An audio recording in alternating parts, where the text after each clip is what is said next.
they will join us.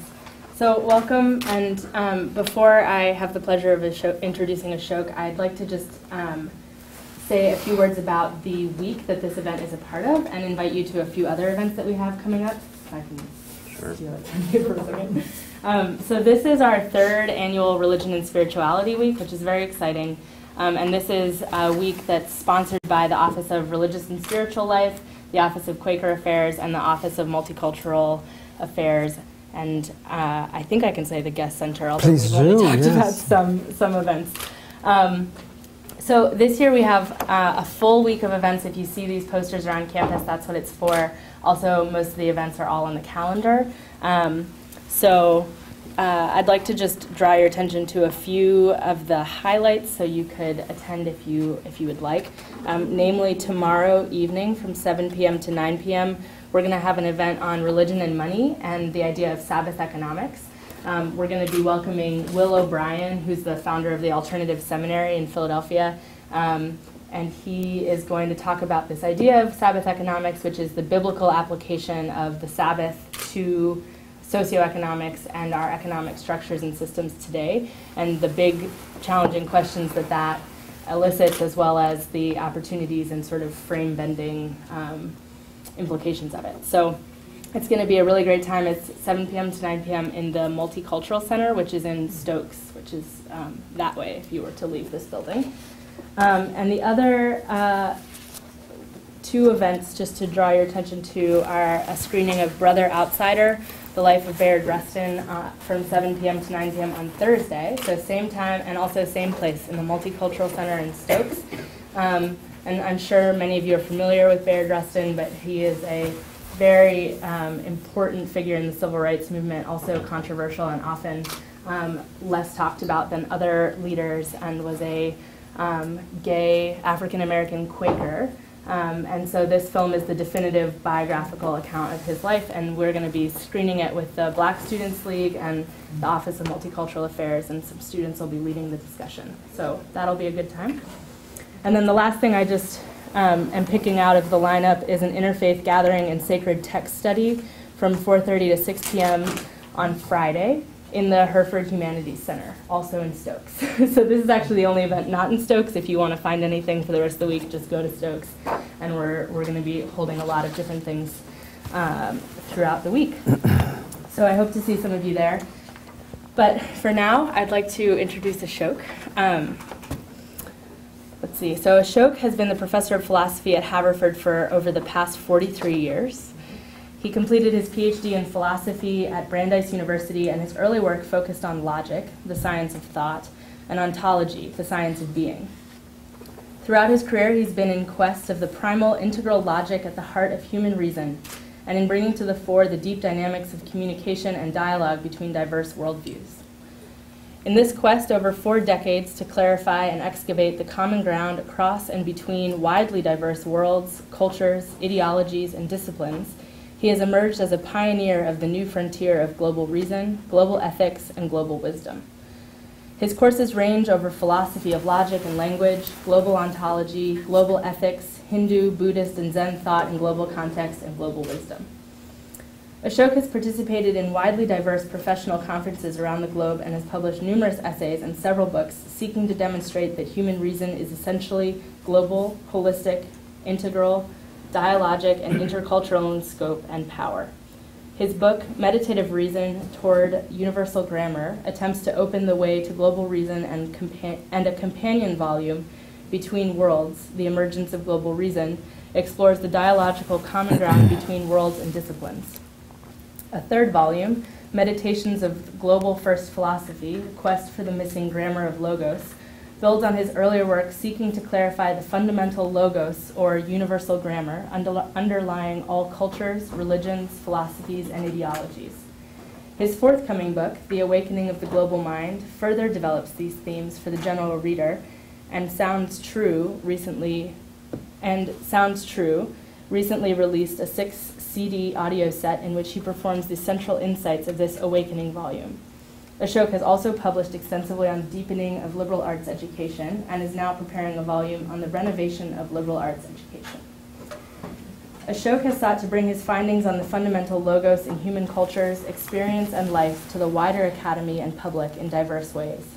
He is a founder, director of the Global Dialogue Institute, which seeks to embody the powers of deep dialogue in all aspects of cultural life. He collaborated with certain colleagues to convene the World Commission on Global Consciousness and Spirituality, which brings eminent world leaders together in sustained, deep dialogue to cultivate global vision and wisdom for the new millennium. He is also a co-chair of the World Wisdom Council, which is focused on bringing the transformative power of wisdom to addressing the crises facing humanity today. Ashok has also been a television host in the Greater Philadelphia region for 5 years, where his show, Global Lens, has reached out to the public in cultivating global literacy. He has also played a leading role in the development of the Margaret Guest Center since its launching in 1972. And over the past 3 years, he's functioned as the director of the Guest program. So please join me in thanking and welcoming Ashok for being here and speaking with us today. And thank you all for being here as well. Thank you. Thank you, Emily, for those gracious words. What I'd like to do is an informal talk. It's a meditation. And I want to really focus on the power of Quaker practice. And what was handed out is an experiment, a continuing holy experiment, which is a bold thing to do, but the document that was circulated is actually a historic moment, because in 2005, at the Quaker meeting, Haverford Friends, we joined together to explore global Quaker meeting. And when I say global, we'll see what that means. It means for all possible worlds and orientations and disciplines. It's not a particular ideology. And so that was, and the cover page was a document I produced for Barcelona at the World Parliament of Religions, where I made a presentation about the evolution across the planet of global sacred space and global spirituality. So when one of the members of the Friends was in Barcelona and heard that, we joined and says, look, we need to really bring this together. And that's when we launched the Holy Experiment in the Haverford Friends, which has been continuing since 2005. So in that experimental spirit, could we have a moment of silence to begin?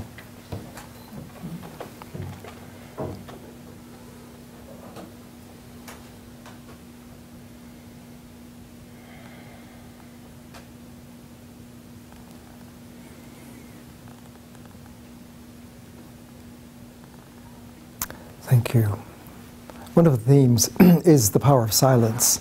And so what I'd like to do is really cover a wide scope, because what I would like to do in this about 45 minutes, because I want to have conversation and dialogue, is to try and draw out in a global context what I find to be a remarkable advance in the technology of spiritual life in the Quaker experiment and the founding of Haverford. And my own journey, as Emily was pointing out, over these 44 years at Haverford, since I came here as a global thinker, my preoccupation was, how do we humans cross worlds? If we're in a Judeo-Christian tradition and mind space, and therefore the lens of our mind is seeing reality that way, can we enter the Chinese mind? Can we go into the world of the Hindu yoga philosophy? Could we understand what Gandhi was facing in terms of his background? Could we enter the Buddhist mind and the Buddha world, the world of Zen, the world of the Sufi? Can we enter the Lakota mind? Can we go into African modes of thought? First of all, is it possible? It was the first question I asked in my first publication at Haverford. Is it possible to cross worlds legitimately? Or are we always imposing our mind lens, our culture, my world, on the other? Is it really possible to do this profound miracle of having my world, if I believe Jesus is the way and the only truth, can I really step back enough, without giving up my commitments, to enter into the mind of the Sufi, or the mind of the Buddhist thinker, or the Zen, or some other world? Presumably this can be done. And I was asking a question, a challenge to humanity and for future philosophy, which led to global philosophy, was how is it possible to cross worlds? What are the transformations that make that possible? And meanwhile, arriving here and being the first director of Guest Center, we're in the Guest Center, the Margaret Guest Center, and Margaret Guest left her estate to bring the world religions together in deep dialogue, to celebrate diversity and explore the possibility of unity and common ground. That's almost verbatim in her will. So that was very advanced. And she used to attend the Haverford Friends meeting and was deeply drawn to the Quaker practice and philosophy. And she heard Rufus Jones speak, who founded our philosophy department.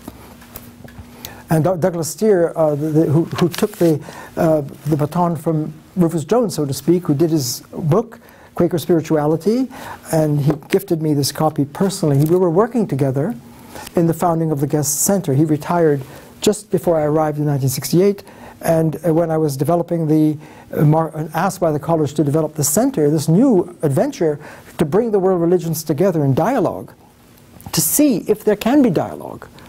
And can there be really real conversation in the meeting, and yet respecting diversity and opening up common ground. So this room and this guest center, the Desjardins room, became a laboratory for 4 decades for me to experiment with how different religious worlds, practiced worlds and religions, including science and other orientations, can enter dialogue, and can they really communicate.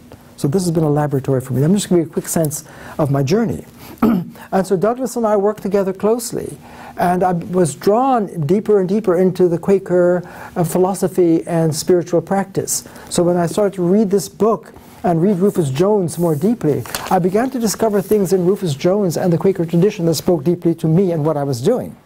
So what I'd like to do in about 40-45 minutes to open up conversation is to go in a fast-forward journey across the planet in different traditions to get a sense of something miraculous happening if you could step back. Because most of us, we don't even realize, we're not educated to realize that the culture that I'm in forms a lens of my mind and how I see the world and interpret everything. We don't step outside of that. We see everything that way. And so if we could step back, which is my whole philosophical journey, and begin to enter into the world of yoga, the world of the Hindu philosophy. I was trained in the West. I grew up in the West. I was born in Trinidad, family from India, but I grew up in Jamaica, and then Trinidad, Jamaica, and then New York as a boy. So I grew up in the Western culture. And even though there was a Hindu background in the family, I went to Christian churches all my life, so that was my education. So I was always living between different worlds, and growing up in the West and going up from my undergraduate to Brandeis to focus on logic. And I was drawn, that was in like 1965, I was at Brandeis. And if you're going to be a philosopher, you better master logic, analytical logic, because logic is the science of consciousness. And what I also began to do was ontology, as Emily pointed out. Ontology, fancy words, but it means how can you enter these different realities? Can you enter the Hindu mind? Can you enter the Buddhist mind, the Chinese way of thinking? So when I arrived, that was where I was, and I began to go into these different worlds. And I'm going to really give a quick sense of what I began to discover, which is astounding, is that if you could step out of your local lens and begin to look into these different worlds, you see astounding patterns that you couldn't see before. That's what I call global space. A global space, a global lens, is a deeper space that opens up the meeting of different worlds that you can't see when you're looking at it from a more local point of view. So what my objective is in trying to understand, how do we fit the Quaker technology, I call it? When you come into the Quaker meeting, for those of you who've experienced it, and over these 40 years I've been at different times going to Quaker meetings, but some of our friends here know that in the last several years we've been holding the space in that write-up for the Global Quaker Meeting, the Holy Experiment. Global Quaker Meeting, what does that mean? That's what I'd like to draw out. And it's just something really remarkable that happened in the Quaker Revolution. And so that's what I want to get a sense of. Here we are in Founders. This is a wing of Founders Hall in the founding of Haverford by the Quaker ethos. Right? It's deep. But I'm going to suggest that most of us don't really see the real magnificence and power of the Quaker shift, or the magnificence of the shift to yoga philosophy, or what the Buddha was attempting to do, or what Abraham struggled with often, or what Jesus manifested. There's a tremendous pattern. They all seem to be saying something like this. I'm going to put up a PowerPoint here, right? Just to visualize, because again, this is not a lecture, this is a meditation, because I'd like us to actually experience what these great traditions and teachers were calling us into, and because that's where I locate the Quaker shift, the Quaker revolution. This is a space in which most of us live. It's like the screen of our awareness. It's where we see all our feelings, our thoughts. The sun is shining, rain is falling, grass is green, I am hungry, I'm tired, my inner states, the outer states, we speak. And philosophers, East and West, Aristotle was trying to understand what's going on in the space of thought, where we're conscious. This is where we think and live. And the fancy word for it, to think, is to predicate. Aristotle, Plato, Socrates were saying. When you think, you join subjects and predicates. This is like the structure of thought. And if you can get the DNA, that would be tremendous. And Aristotle thought he got the DNA for thought. That was a logic. The science of logic was a science of thought. And if you can get the code for thinking, then every subject, whether it's physics, economics, politics, is going to have to follow the laws of thought. So it's deep. So if to think is to predicate, it means you join subjects like Socrates is wise, Haverford is a college, and then so forth. So whether it's your internal mental states, the thinker is here, and the awareness space, the space of consciousness, of experience, this is where your world is unfolded for all of us. And what you begin to see, and that's what I'm going to try and demonstrate, is that the thinker in this space, and the space, the object of consciousness, what we experience, right? When you begin to cross cultures, you can change the lens of the mind, and everything in your world changes. If you're in the Hindu mindset and you're seeing, or what is yoga? Well, the whole language of yoga, the Hindu wisdom, is going to be seen in one way. If you go into the Chinese mind, you're going to have a different culture. When you cross cultures, you cross the content and the nature of experience. That's hard to understand, because most of us just are doing our information, we learn our culture, and this is happening here. But here's what I began to see. If you enter into the classical Chinese mind, the great wisdom of Lao Tzu, for example, it starts out, the Tao that is named is not the Tao. Opening lines of this great classical text. It's announcing, what is Tao? It's the infinite name. It's the name for the fundamental reality, for the deep field of reality.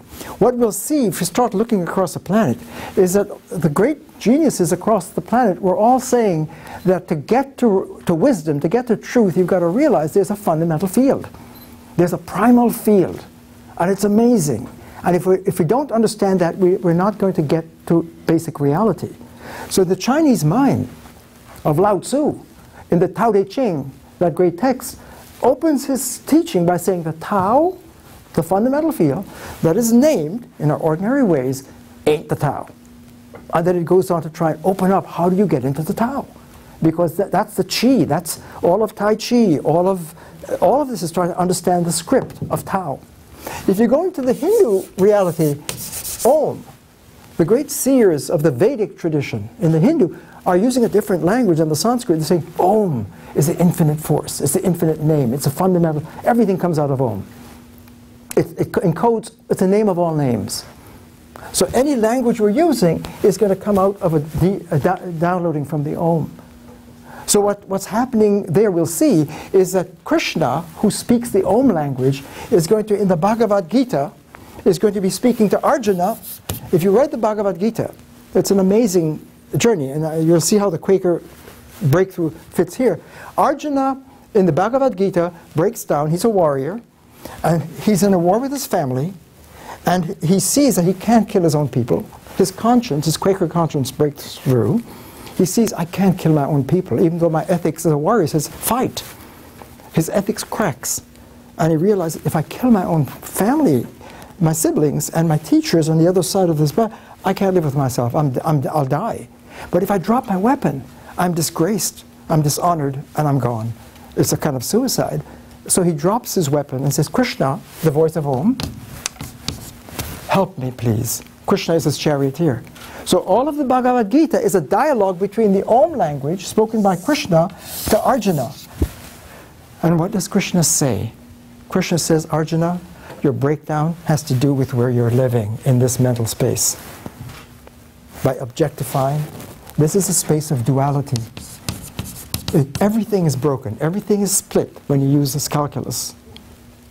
And the way to heal in this breakdown of your life is to enter the path of yoga and rise out of this fixed story you're living and way of living in your ID into the space of Om.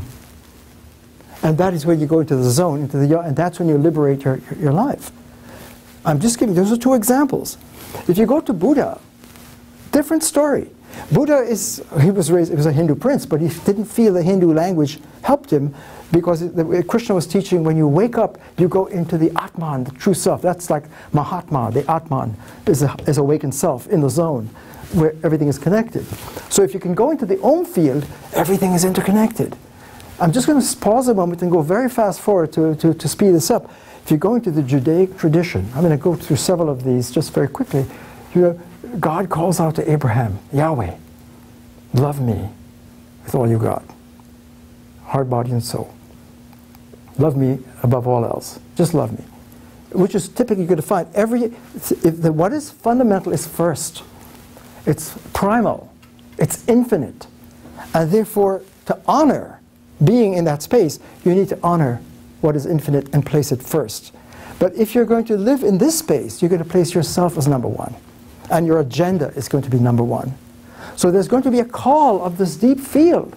The field, whether you call it Yahweh, or Allah, or emptiness, shunyata, Buddha, or the unified field that Einstein is trying to get in tapping nature and going into the field of relativity. There are many different names, but they all converge in one idea. That what is first is infinite. And if you follow the logic, and this becomes now stunning. What I'm leading up to is really quite very stunning because most of us seem to live in this space. And when we hear these teachings, we download it here. And if you try to do that, you miss the script. Let's check out Buddha's version. Buddha is a Hindu prince. He sees that the way the Hindu language worked is not for him. He gets all the best training in all of the traditions of yoga and so forth, and he says, this is not working for me. He leaves it. He's already given up his kingdom and left his family to go on this journey because he felt he saw human suffering. He broke away from the enclave of the castle where his father tried to lock him away because the astrologer predicted he'd become a great world teacher, and his father was very depressed about that. He wanted him to take over the throne. So he tried to make his life blissful, but he snuck out and saw the humanity and just saw people suffering. He saw suffering in the culture around him. And he was so drawn by his heart, he says, I want to know what's causing this suffering. As a medicine person. He says, I'm not interested in the theory and philosophy I want to remove the arrow of suffering. So when Buddha went on his journey to find the medical solution to the suffering, almost to near death, he pushed himself to the edge with all of the disciplines of the time. And he said, it didn't work for him, so he went and sat under the tree, the proverbial Bodhi tree, and said, I'm not going to get up until I get clarity. And as the legend goes, after 40 days and nights non-stop, but he woke up with a profound new science of the Four Noble Truths. He saw into the depth of suffering. And Buddha called this field shunyata. In the Sanskrit, shunya means zero. And this field, to enter the field, the deep field, the Buddha field, it's zeroness, it's emptiness. So you could call it Atman or Om, you could call it Tao, you could speak of Yahweh, right? You could use Rumi's language in speaking of Allah, whatever it may be. But Buddha's Four Noble Truths are global truths, I would suggest. They're called Noble Truths. So when Buddha woke up, right, and he saw and he brought to clarity, he brought the basic teaching in four simple principles, and they're called the Four Noble Truths. And it's important to follow what they are because they echo what Krishna is teaching, what the Tao Te Ching is teaching, and we'll see what Jesus is, and we'll see how the Quakers fit into that centuries later. He saw that existence is suffering. These are the four. The first one, existence is suffering. Everyday existence where people live in their minds. The unawakened mind. This is awakened, this is unawakened. This is just living in the culture.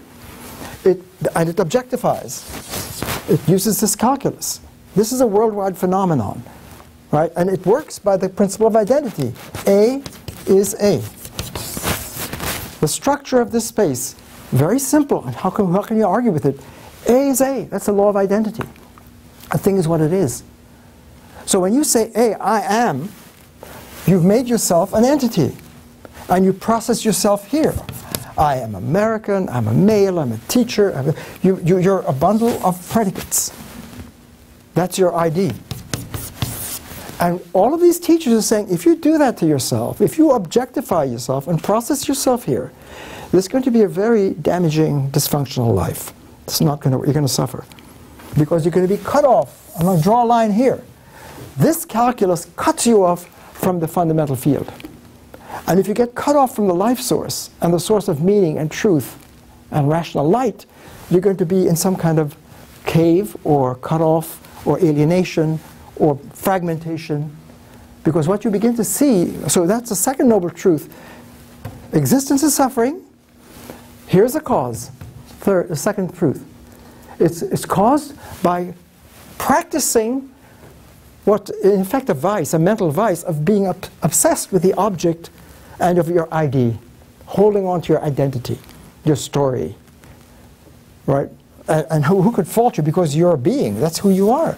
So that's the second truth. That's the medical cause of the suffering.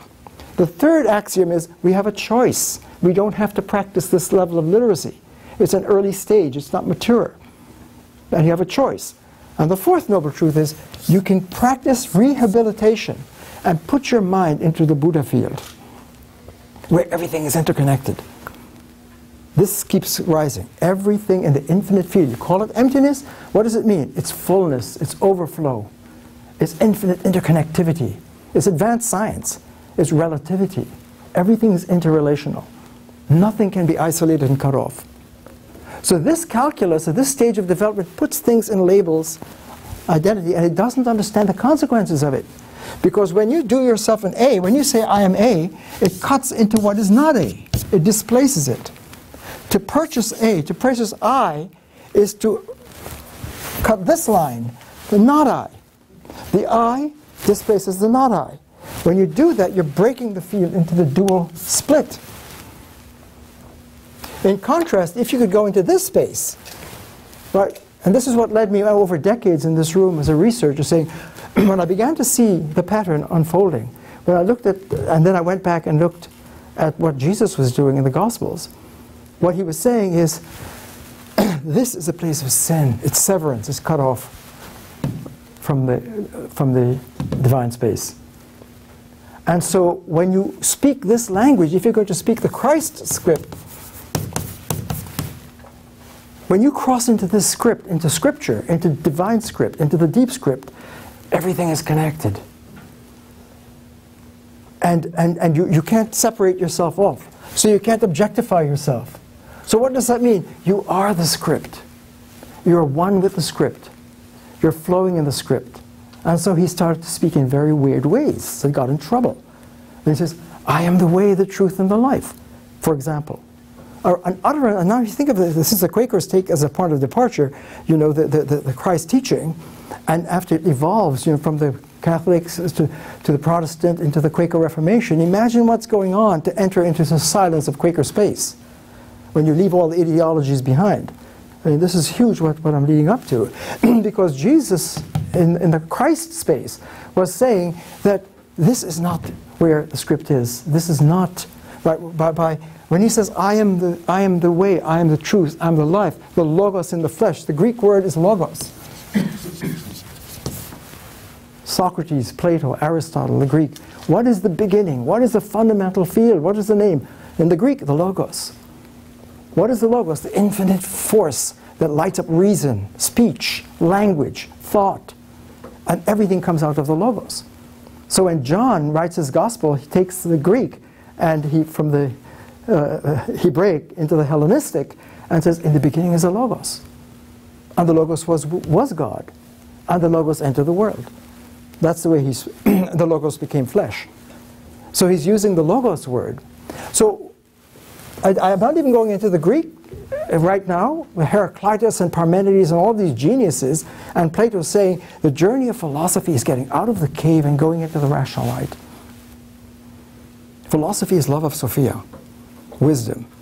So it's LogoSophia.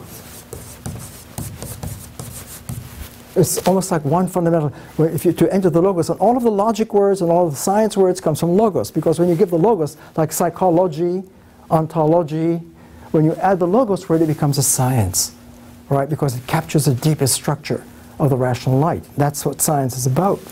So I've made this, I mean, I'm just doing this very quickly, but Buddha's fourth noble truth is you can rehabilitate your mental pattern from this premature script into the Buddha script by practicing mindfulness 24/7 in every aspect of your life. When you eat, eat mindfully. When you walk, walk mindfully. When you talk, speak mindfully. When you judge, judge mindfully. And the Eightfold Path, eight basic channels that cover the basis for humans.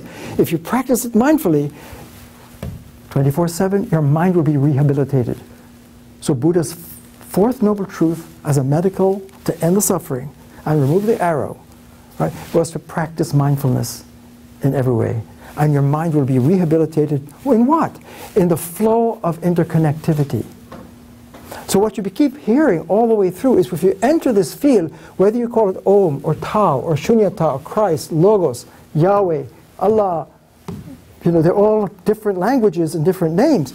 But if you look at it only here and you can't see that it's pointing to a deep space where the infinite is interconnected. So what philosophers begin to notice, and often the mystical tradition would do this, is if you can really listen to the infinite space, you will see it will have infinite names. And all of the names are holonomically connected. Not synonymous, it's not the same. They're interconnected because, why? Because the basic science of research on the infinite is that in being infinite, it's infinitely one. But not one in the sense that we usually speak. This is huge now, what I'm trying to point out. There are two different levels of language.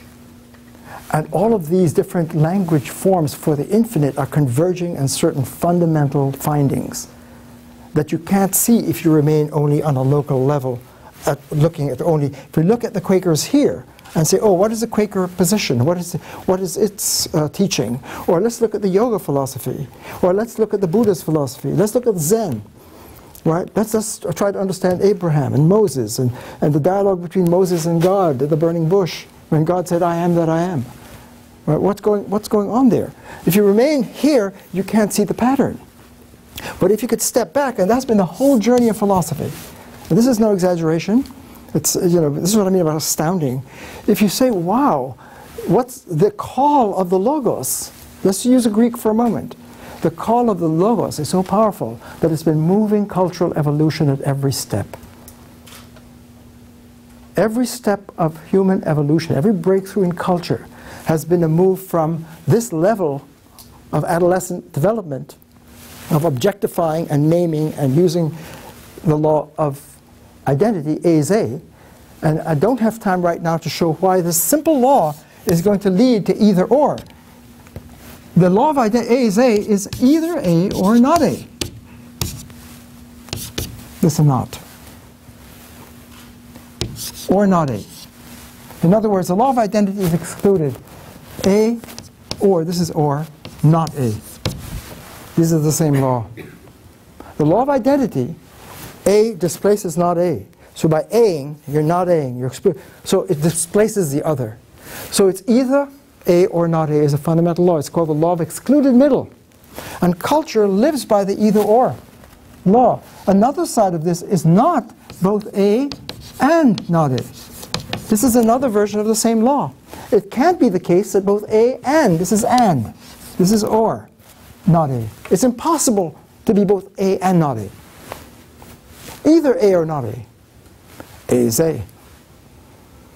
But what you find, though, that's devastating is that when you look at across cultures, the different cultures are so fundamentally different in their different language forms.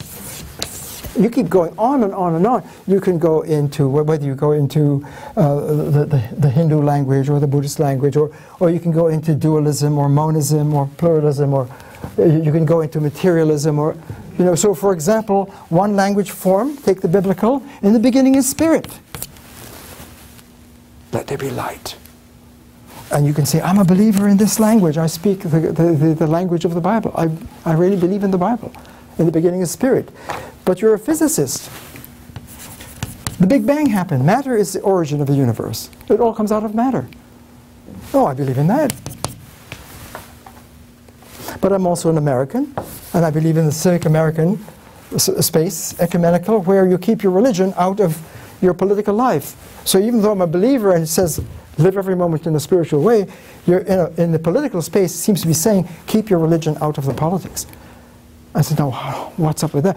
What I'm trying to point out, and I'm also doing yoga, of course, and I'm chanting Om, and I have a friend who's saying, practice Feng Shui, and I'm practicing the Qi, and I'm seeing my analyst, and she's Jungian, and she's saying that, you know, try to put yourself together. This is serious, what I'm suggesting. The everyday person is living in multiple worlds and has normal ontological schizophrenia. Multiple personality. I'm serious. The language here is, you can't say I here and mean the same, so A is not A. You don't have a free-floating A. A here is not the same as A here. So the signs change your signification. I, if I say I, it's a different I. So this simple law, A is very problematic. Because when you get into this space, it's called the law of relativity. Now, I'm just going to say a little bit more because I'm trying to build up this messy contrast. Right? That even though these teachers are profoundly different in the way they're teaching and the language form, the convergence seems to be that in this space there's an infinite interconnectivity. It's a unified, holistic space. This is holographic, holistic, integral, dialogic. What does that mean? And I had to develop signs across, over the decades here, teaching these texts, I began to see, because this is all I started out with, this is all I knew, this is what I educated in the box of logic. And once I went to India in 1971 on leave, and encountered the Gita seriously, and encountered Buddha's teaching, and I saw meditative thinking takes you into a deeper field. I came back to Haverford, and I thought, as a philosopher and a logician, how can meditative intelligence deal with predicative intelligence? To think is to predicate. But when you meditate, you go into a different way. That's what Krishna, Buddha, all these teachers are teaching, a different technology of crossing into the unified field. And as diverse as the unified field may be presenting, you begin to see emerging astounding points. It's infinite, so what? It's infinitely unified. Which means what? It's filled with diversity. But not diversity in this sense, where it's all broken, but it's a sacred diversity. You can see where I'm going with this, because the title of this reflection with you, Global Sacred Space. What is global sacred space? Where is it? What makes it sacred? And what makes it global? And what is global anyway? And what do the Quakers have to do with this? You know, is really what I would like to connect. And what I'm suggesting is that as diverse as these different names in this field are, there is a fundamental structure that's emerging across the planet. And that is, and I began to see, in other words, that it was so important to make a difference between this level of language and consciousness and living and this level, that I had to find a way to help myself and students and others get it. And this was never done properly explicitly before, but it was intended. So here's what I did. I saw that all of these diverse cultures and worlds speaking this technology, and it's a planet, it's not just East or West, it's across the planet. It's a stage. Using the law of identity is a natural, evolving state of human development. It's important to say, I am I, I'm not you, this is mine, this is not, and to do that game. But the teachers are saying, don't get stuck there. There's a higher level of consciousness and a higher law than the law of identity. I'm going to call it the law of relativity. Buddha called it that, and I'll explain what that means. It's very simple, but it's dramatic. I said any word that's spoken in this mental operating system, and you could be a scientist here, you could be a believer, you could be in politics, American politics, whatever it is. If you're using this, that's a language you're using, mark it, and I introduce these markers to say, mark into the open for yourself and for others that you're speaking this script, monoscript.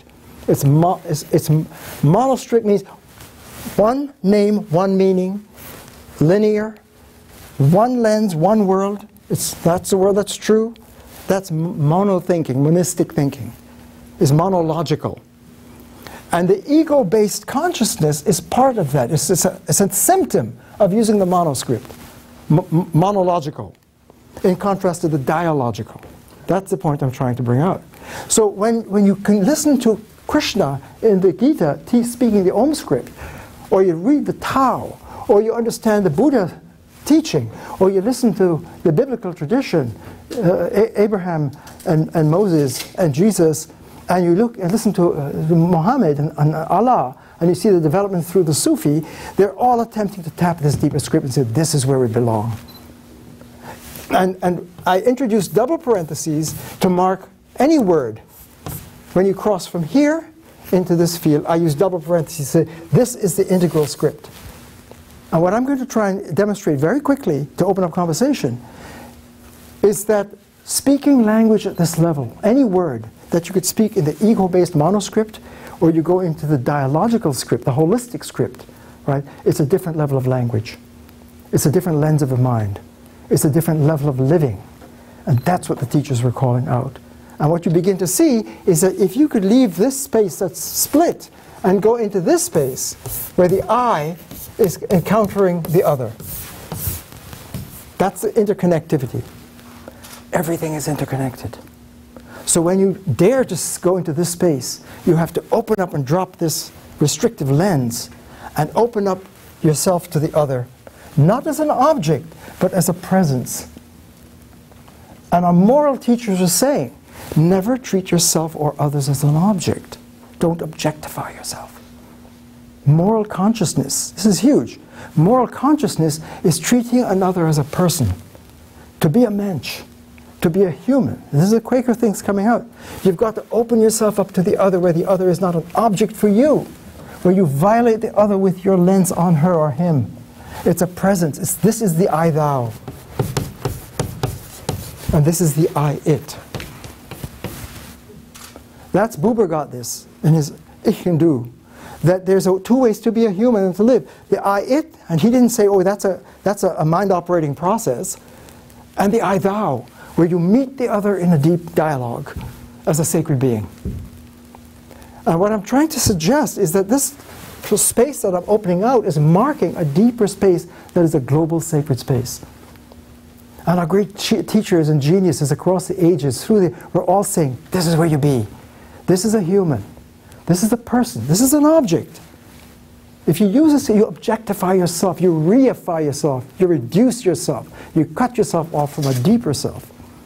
And so the whole journey, this journey from here to here, you might say, this is getting awfully messy.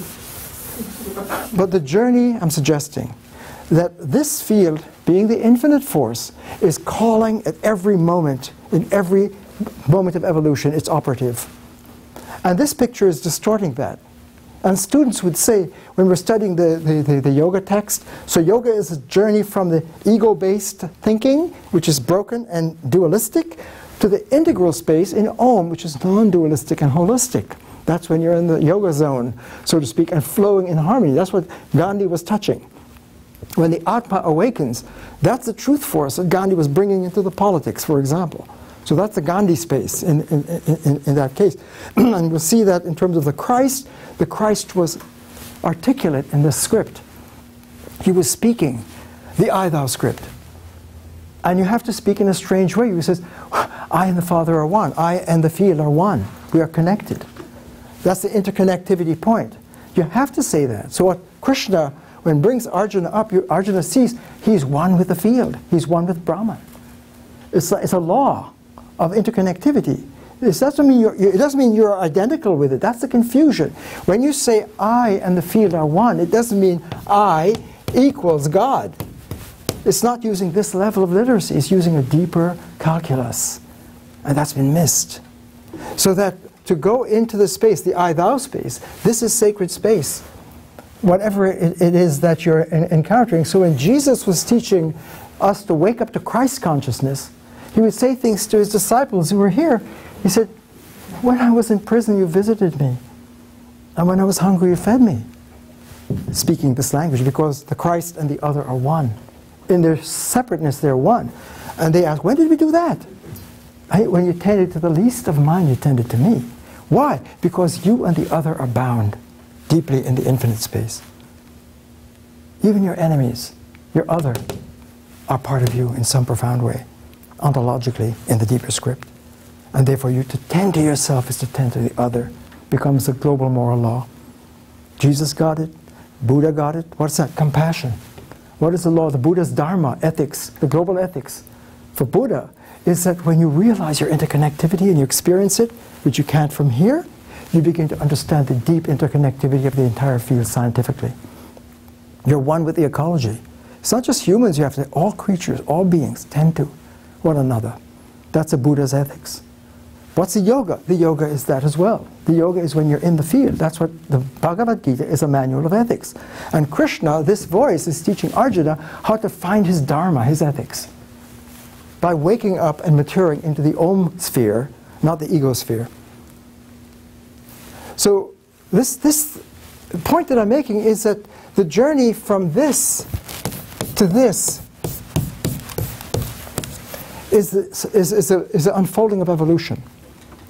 And when I say this astounding, if you begin to see this picture, it's astounding because you ask, could it be that the journey that drove philosophy from Heraclitus, Parmenides, Socrates, Plato, Aristotle, all the way through the centuries, through Descartes, Spinoza, Leibniz, not to mention Augustine and St. Thomas and so many others, and Locke, Berkeley, and Hume, and Kant, and Hegel, and then from Hegel into Frege, and to Wittgenstein, and Heidegger, and on. What's going on? If you follow the logic, it's amazing. You'll find it's the relentless pull of the higher field calling this to move higher.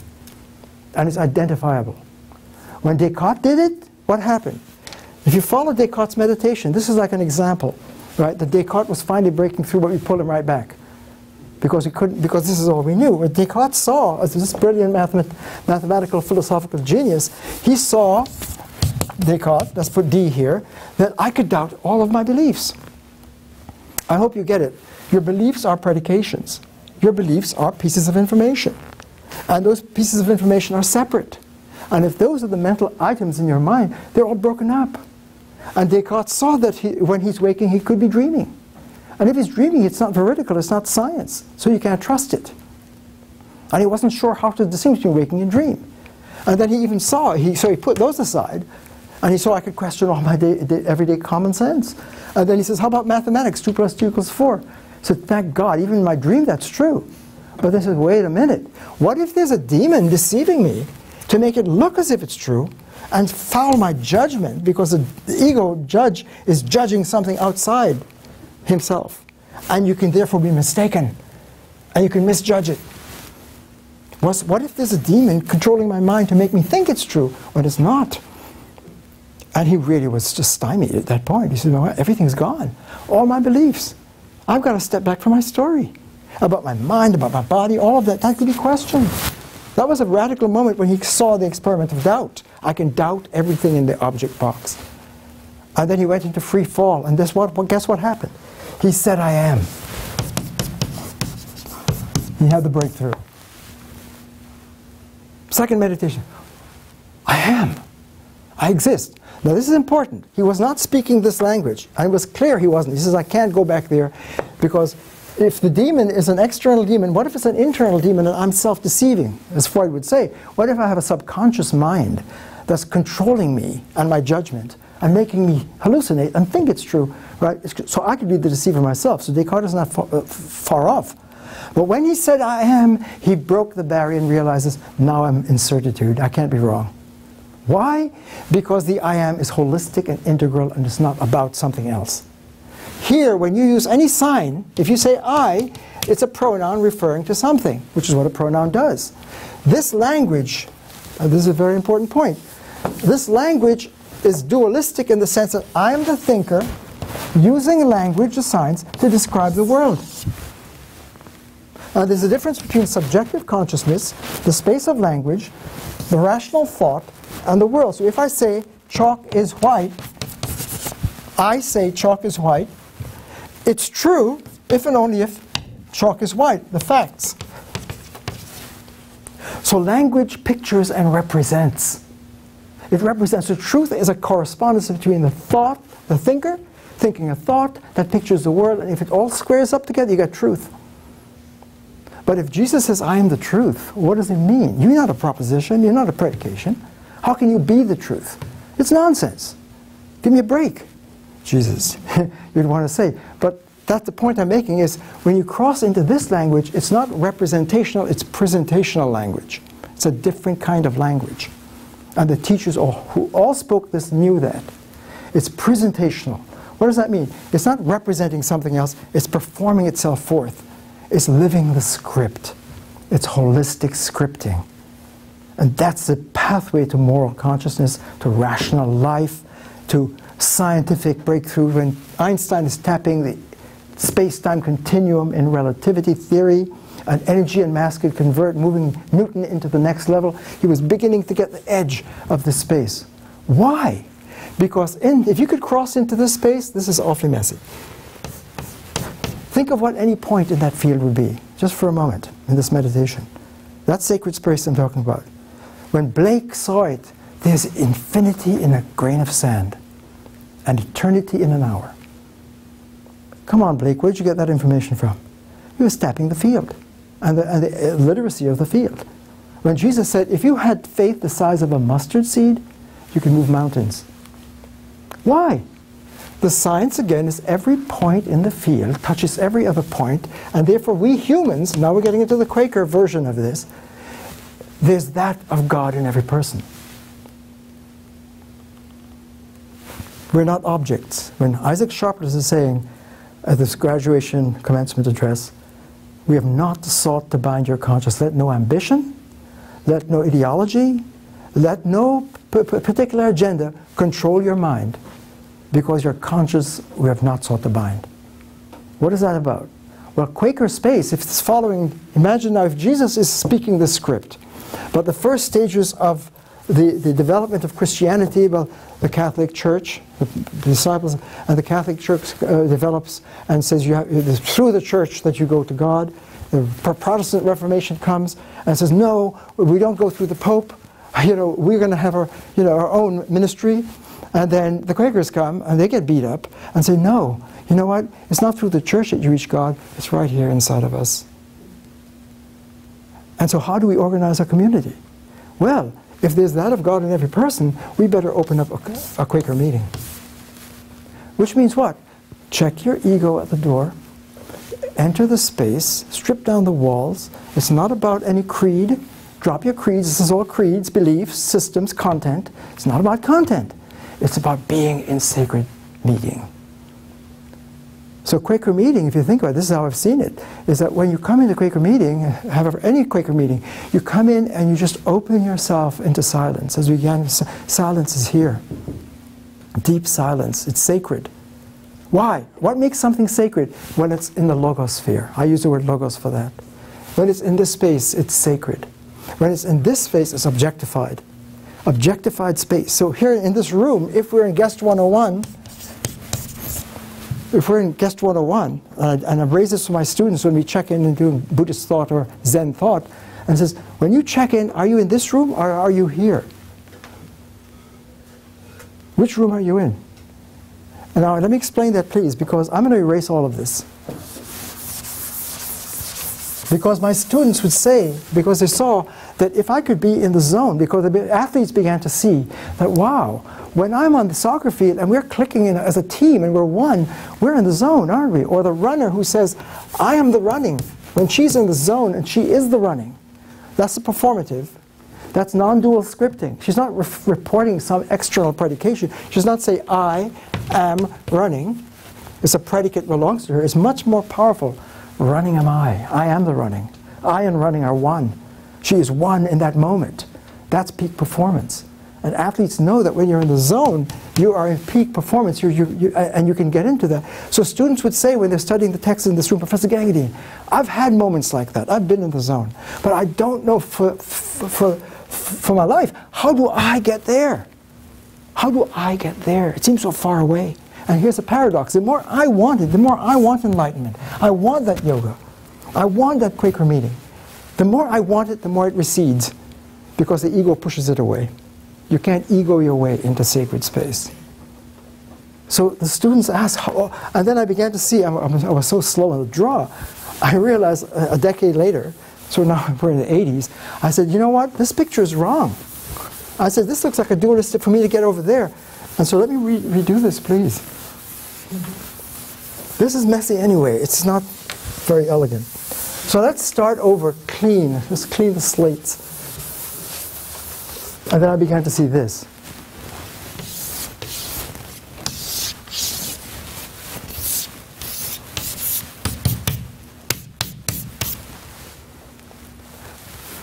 It's not that the zone is over there, it's already right here. We're always, what this gesture means, this is huge. And I began to see the great teachers are getting it. It took Nagarjuna, the genius of Buddhist thought, to say, we're always in the field, we're never outside of it. The ego can never step outside of the field, because the field is funding it and making it possible to ego. You couldn't ego without the field. Why? Because the field provides the glue, the relativity, the connectivity, in order to even purchase the illusion of having a continuous ego through time.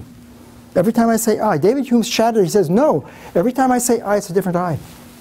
It's always different, like the slides of a cinema. How do you get the I? You've got to purchase it from the deep field, which means what? The infinite field is always here already. So how do you picture that? Oh, here's a law. Every word you utter, including I, when you say I, whatever lens you're carrying, your higher self is already there, always. The sacred space surrounds you. The Guest 101 surrounds Guest 101. Every word you use, every identity you make is purchasing its power to be an identity from the constant flow of relativity and interconnectivity. If you erase that, if I erase this, this collapses. The teachers knew that. That's why Nagarjuna, the genius, said, when you are in relativity, everything works. When you're not in relativity, nothing works. You pull away this field, and the funding and the source that makes it possible to have an ego life and culture and identity and story is gone. It's funded by this field. So what does that mean? The path, I say to the students, to come into your awakened self, the self, whatever story you have, the path of enlightenment or philosophy is to step back from the rigid separation of the story and open it up.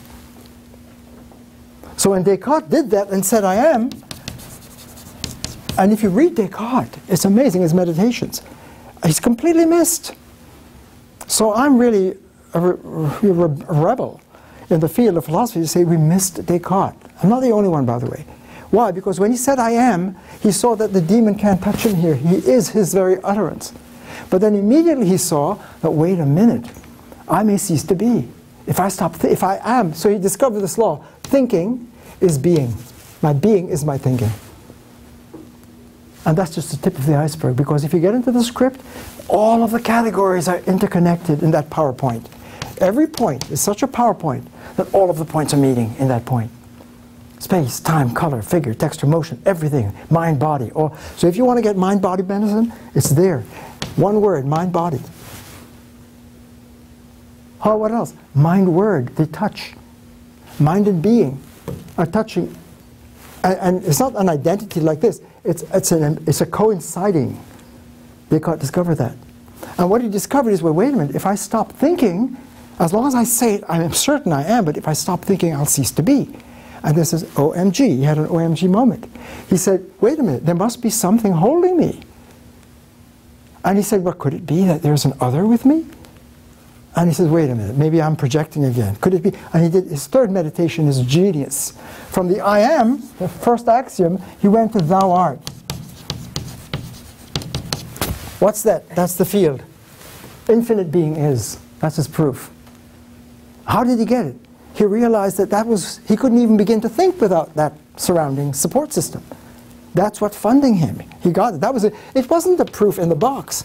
Philosophers, what they've done is to put I am here, because that's the only script they know. They then say that Descartes was a dunce to think you can say God exists and prove that with logic. And they blow his proof away. He says God is not a predicate. You can't say God exists because exists is not a predicate, and you can't predicate of God, so the whole proof fails. When in fact, if you read Descartes' meditation, it's genius. and it's echoed across the planet, that from the I am you realize that the thou art, the infinite thou, the I thou, the I thou is already situated. This is one word now. The I thou is not two words, it's one.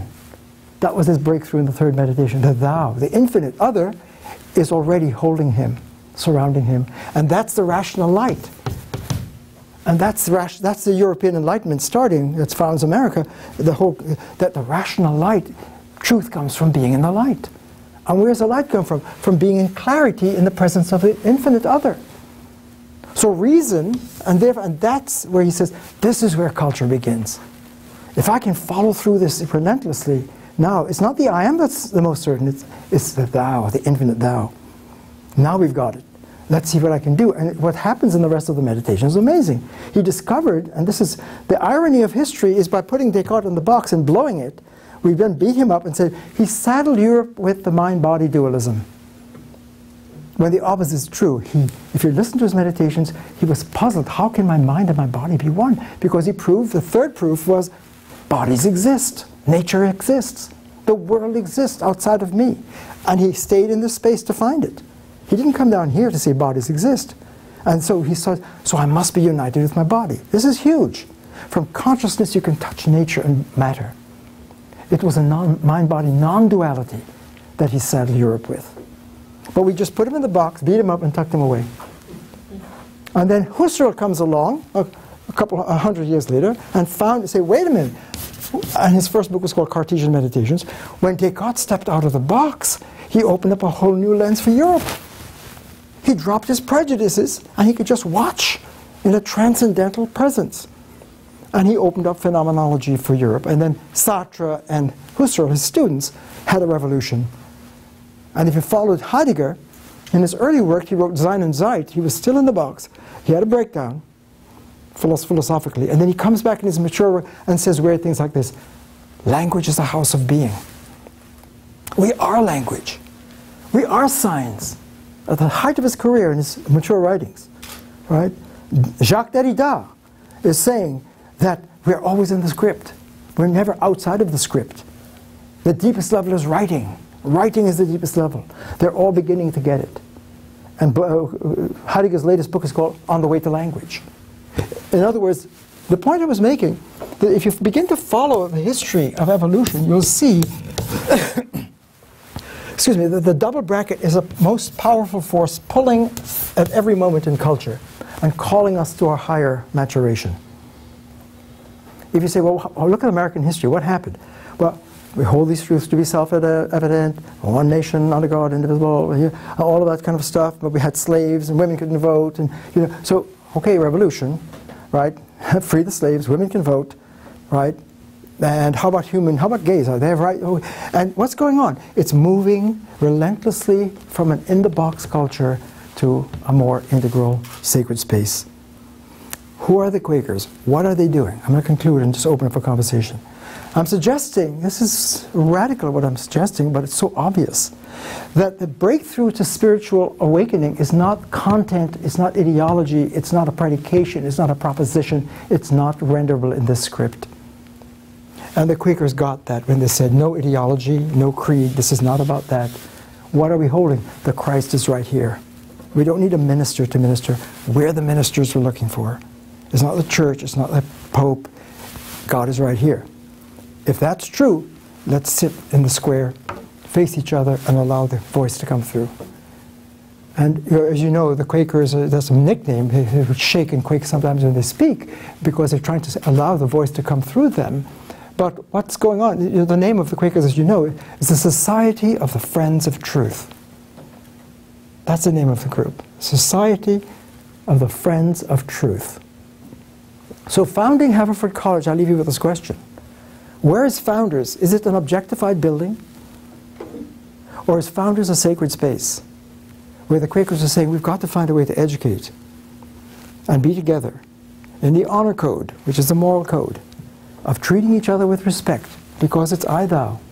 Never objectify another person. Never let any creed or ambition or agenda compromise your open conscience and heart, and just proceed now with higher education. the Quaker way.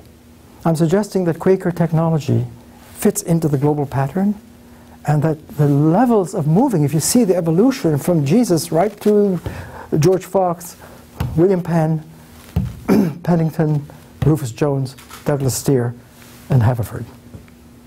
It's a lineage of saying, this is the space, this is the global space.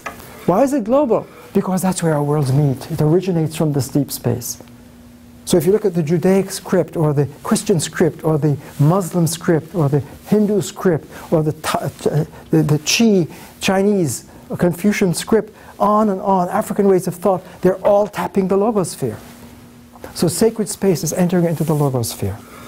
So the week that we're having here, spirituality and religion at Haverford, I'm suggesting that to the extent that religious life is fixated here by some belief system or creeds and so forth, it's not the same as spirituality.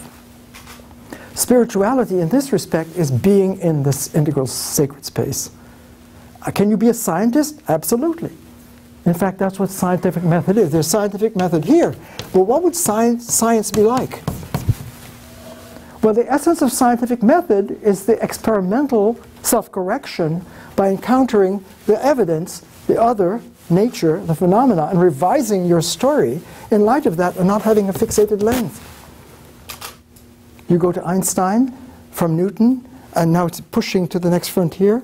The integrity to revise your story with relentless evidence in the dialogue. So this is a place of deep dialogue.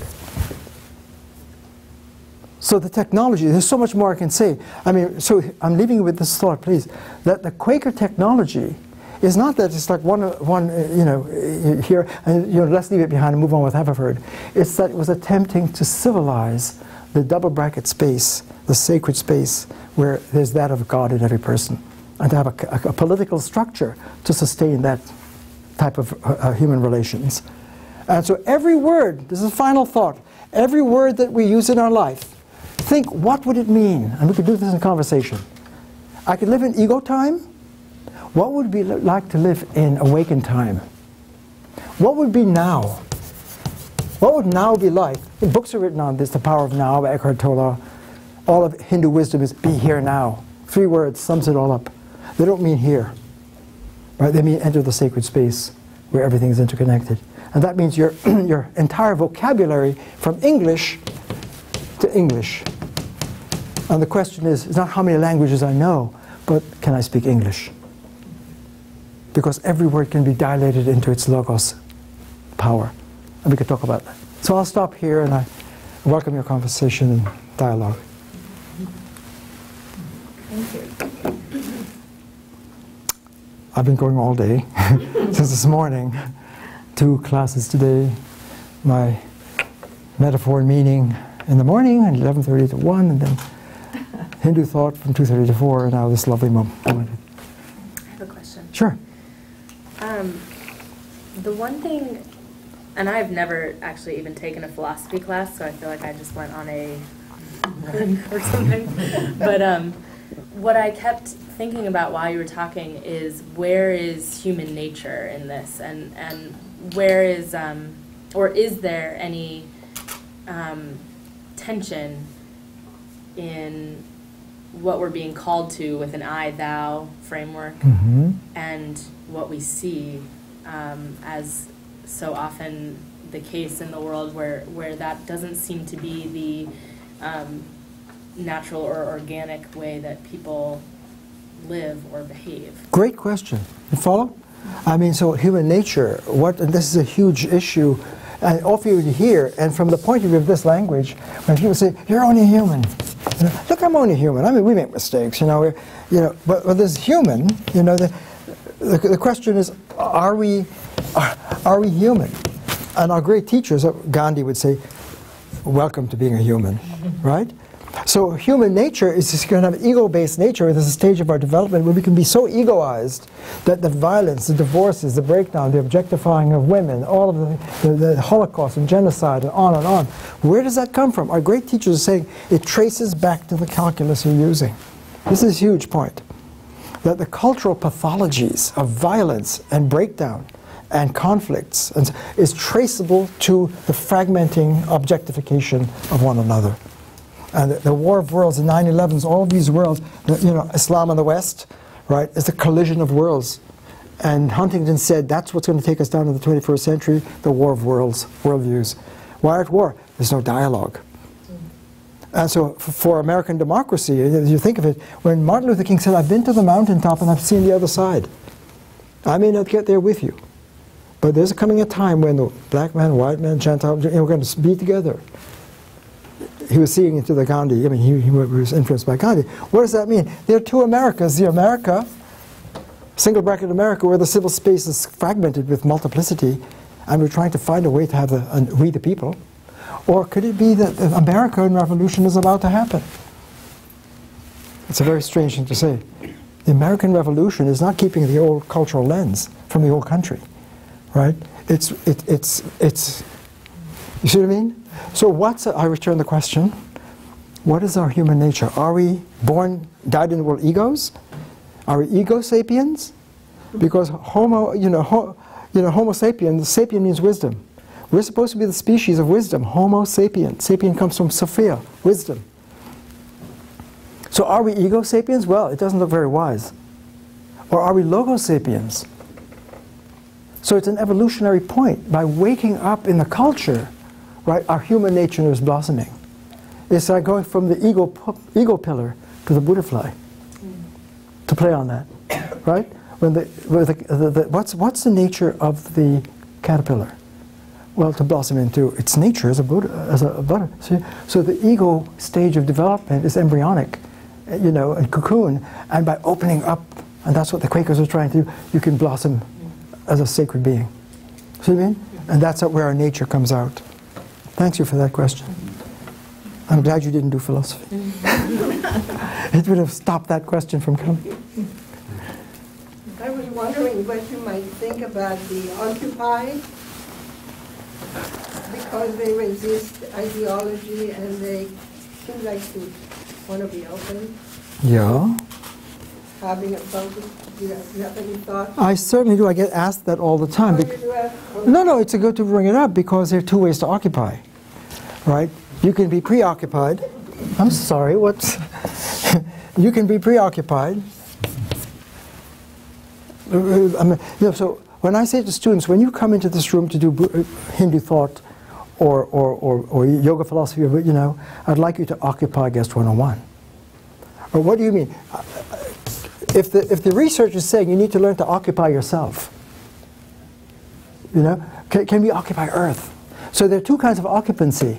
There's one that is vacant, right? A vacant occupancy. Just I'm here with my body. I checked in. I'm here in the room, right? But you're not here.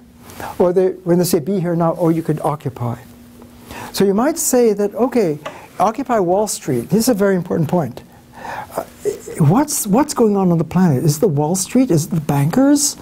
Who's the culprit here? And we're looking for, well, let's stop the bankers and let's occupy Wall Street and change the money system. Is that going to solve our cultural disorder?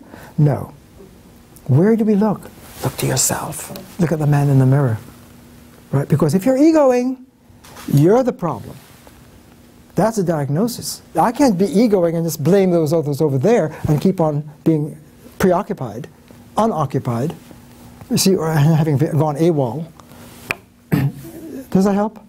So you might say, and I said at the beginning of this year at the faculty meeting, that in my 43 years at Haverford, I'm listening and working with Douglas and the Quaker spirituality, and faculty are saying, maybe we should just drop this Quaker stuff and move on in the 21st century and get with it. It's like passé.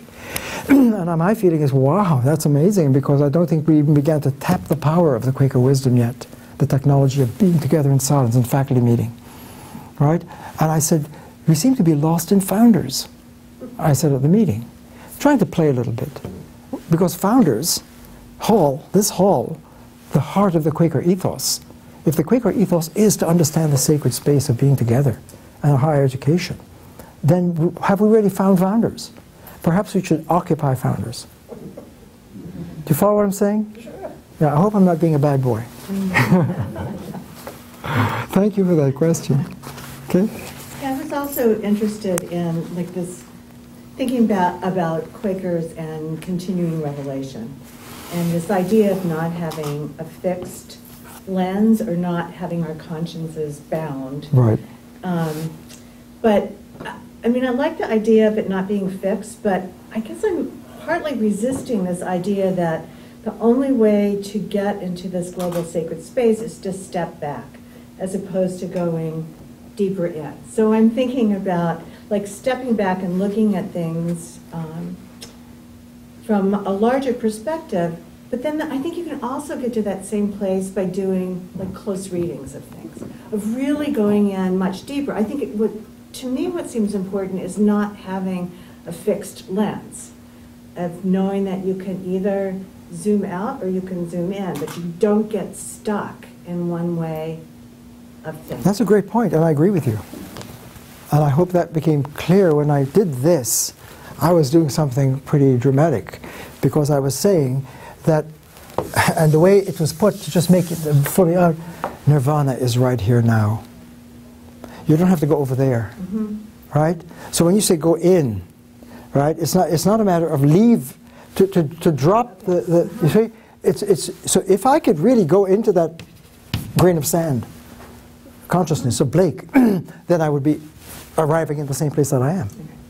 You follow? So strategically, it can sound, you have to drop and step back. The stepping back metaphor is simply a metaphor of stepping in, right? Because the call is, if nirvana is here now, or the way it's put in the Christian, the kingdom of God is at hand, and it's right here. Where does that come from? That's science. Why? You can't ever step outside of the infinite. You're always in that space. Even though you can eclipse it with your story and your lens and so forth, and try to resist it and block it, right? It's still here. In fact, it's funding you right now. It's closer to you than you are. So your strategy is excellent. There are multiple pathways of that detachment from a fixed lens. See what I mean? And so the Zen way of putting it is to get you into the world. When you chop wood, chop wood. When you carry water, right? So when you do your daily thing, don't leave the world.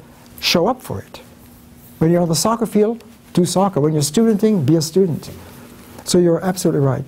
The other part that I just really resonated with, though, when you were talking about the difference between representational language and presentational language or performative language, and it just took me back to Judith Butler's visit here in November, and thinking about the performative nature of being, and that is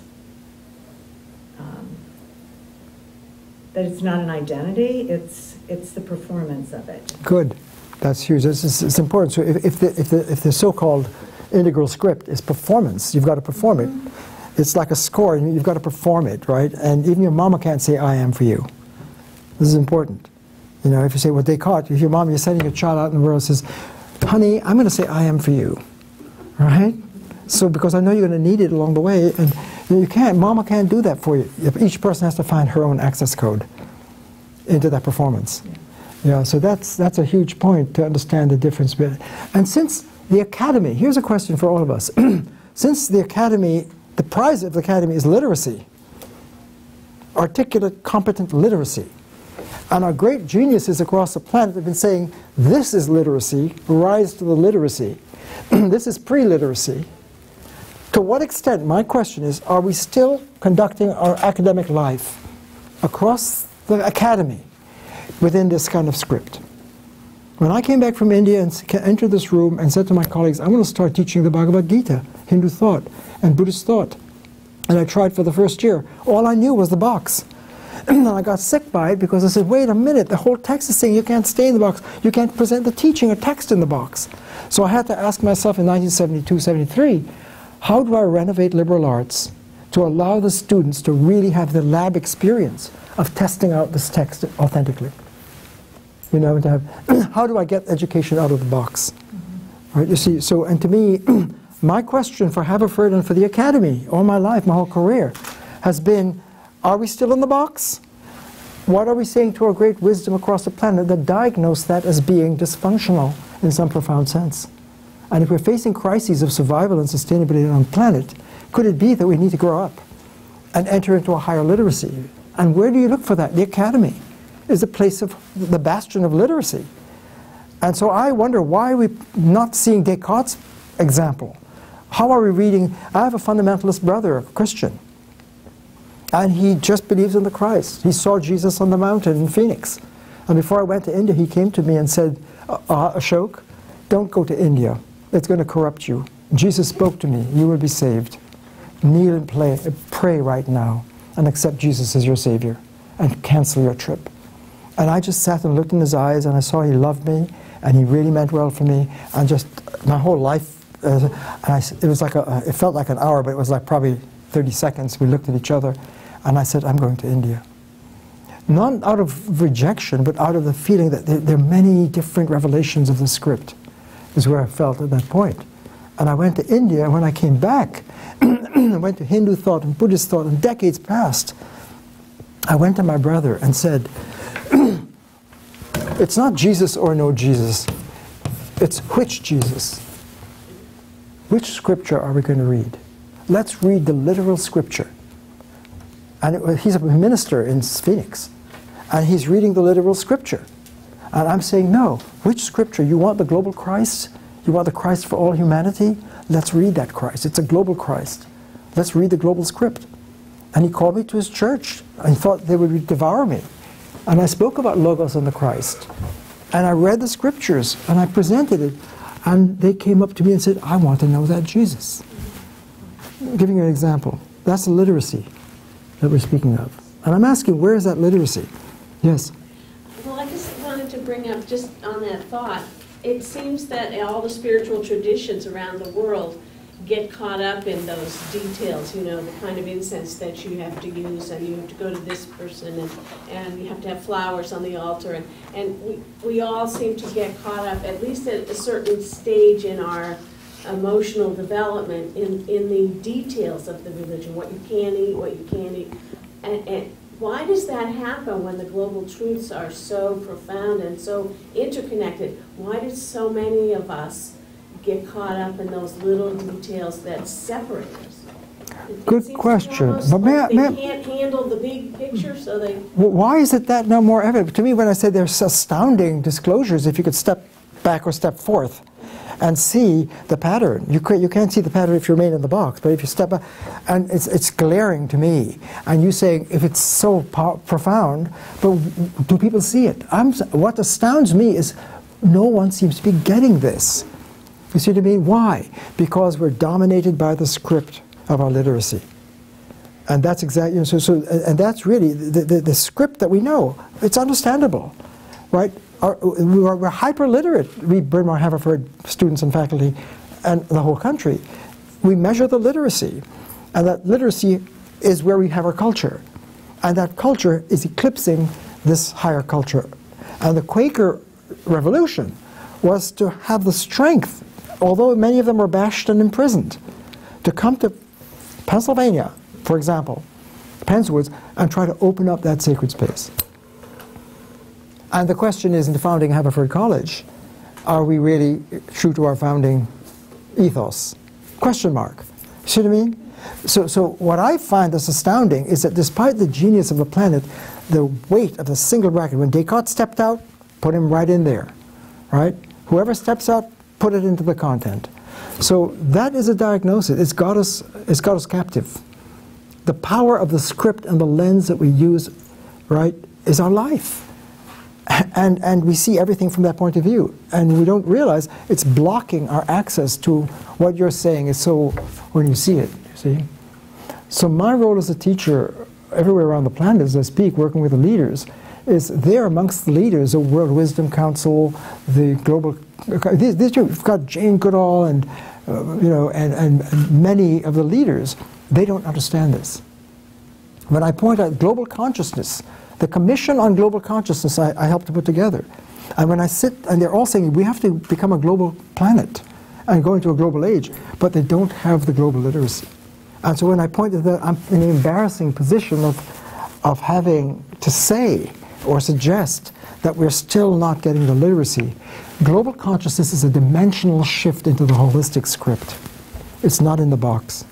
You can't talk holistic or global in the box. See what I mean? So it's a huge issue. Yes. Is the movement from the bottom to the top evolutionary, you think? It's exactly right. That's right. That is an evolutionary shift. Inevitable that we'll get. Pardon me? It's inevitable that we'll get there? No. That's not No. No, because this is important. Because just as I was saying, even your mama can't say, I am for you. Right? Humanity, this is why I founded the Global Dialogue Institute and I do the work I do. I'm trying to help bring the literacy out so people could say, we need to step together individually and collectively into the integral script, right? In other words, it's conscious evolution. It's not going to happen, right? It's not going to be like nature's going to operate on us and take care of it, and so we can sit back and just let it happen. You see what I mean? The essence of that shift is what our teachers have been saying. You've got to say, I am. You've got to choose to enter into that Quaker space, let's call it. Global Quaker space. So that really is the main point I wanted to share with you, and that's what I understand as global Quaker space, global spirituality. And to me, the Quaker revolution is enormous in terms of one pathway, not the only one, in trying to point a technology to get us into meeting. And I'm wondering whether we got it. Thank you. Thank you. We can follow up. I saw your hand up there. Thank you for being patient.